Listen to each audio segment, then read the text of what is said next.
বন্ধুগণ, আজকে আমি আপনাদের সঙ্গে শেয়ার করব সুজির একটি সন্দেশ বা বরফি মিষ্টি, যেটা না দেখলে ভাবাও যাবে না যে এটা কত সুন্দর সুজির মিষ্টি। আর এই জন্য আমি প্রথমে গ্যাসের মধ্যে একটা প্যান বসিয়ে দিয়েছি। প্যানের মধ্যে আমি দিয়ে দিলাম 2 চামচ ঘি। ঘিটা আমি একটু গরম করে নেব। তারপর আমি এখানে দিয়ে দিলাম 1 টেবিল চামচ বেসনটা দেওয়ার পর আমি ঘিয়ের সঙ্গে বেসনটাকে কিছুক্ষণের জন্য একটু ভেজে নেব। এর ফলে বেসনটা পুরোপুরি গলে যাবে। বেসনটা আমার পুরোপুরি গলে গেছে। আর এই অবস্থায় গ্যাসটাকে আমি একদম কমিয়ে দিলাম। এবার এই বেসনের সঙ্গে আমি দিয়ে দেব 1 কাপ সুজিটাকে এবার আমি নেড়ে চেড়ে বেসনের সঙ্গে কিছুক্ষণের জন্য ঘি, বেসন আর সুজিকে আমি কিছুক্ষণের জন্য খুব কম আঁচে একটু ভেজে নেব। এখানে গ্যাসটা বাড়িয়ে দিলে সুজিগুলো পুড়ে যাবে, সেহেতু গ্যাসটাকে একদম কমিয়ে রাখতে হবে। এবার আমি নেড়ে চেড়ে সুজিটাকে কিছুক্ষণের জন্য ভাজবো, একদম পুড়িয়ে ফেলা চলবে না। এইভাবে ঘুরিয়ে ফিরিয়ে সুজিটাকে আমি ভেজে নিলাম। এবার আমি এখানে দিয়ে দিলাম 2 টেবিল চামচ শুকনো বা গুঁড়ো দুধটাকে দেওয়ার পর আমি আবারও সুজিটাকে গুঁড়ো দুধের সঙ্গে কিছুক্ষণের জন্য ভেজে নেব।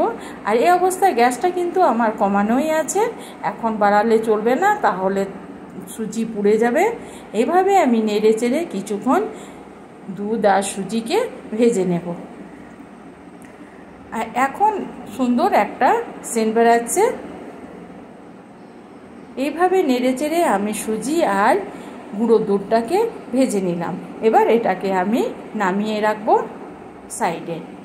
এবার গ্যাসের মধ্যে আমি দিয়ে দিলাম একটা প্যানের মধ্যে আমি দিয়ে দিলাম 1 কাপ বা ওই যে কাপে আমি সুজি নিয়েছি সেই কাপ মেপে 1/2 কাপ চিনি। আর চিনিটা দেওয়ার পর আমি দিয়ে দিলাম, আমি যতটা চিনি নিয়েছি তার অর্ধেকটা জল দিয়ে দিলাম। এবার আমি একটা সিরা রেডি করব। এইভাবে নেড়ে চেড়ে আমি একটা সিরা রেডি করে নেব। চিনিটা আমার সম্পূর্ণভাবে এখনো গলেনি।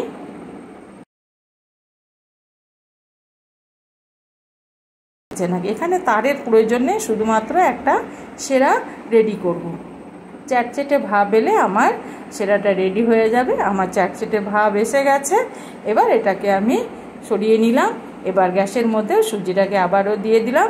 আর যে সিরাটা আমি রেডি করলাম সেই সিরাটাকে ওই সুজির মধ্যে দিয়ে দিলাম।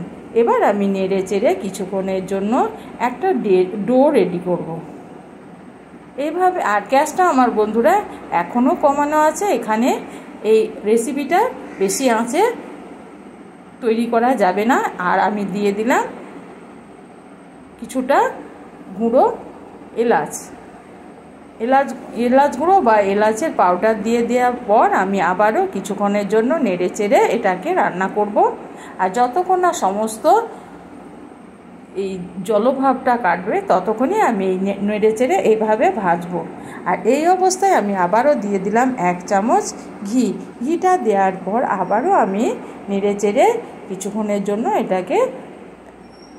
ডোটাকে রেডি করব। সমস্ত জলভাব আমার কেটে গেছে। আমার একটা ডো রেডি হয়ে গেছে। এভাবে আমি একটা ডো রেডি করব।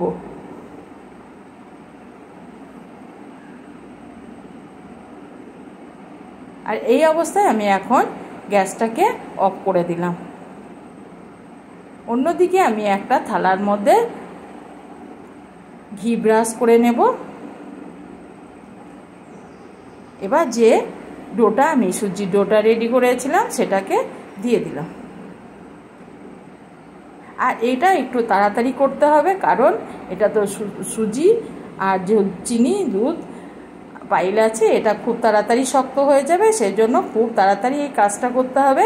আমি এটাকে এক থালার মধ্যে নিয়ে এইভাবে ছড়িয়ে দিলাম, দিয়ে একটা শেপ দিয়ে নেব।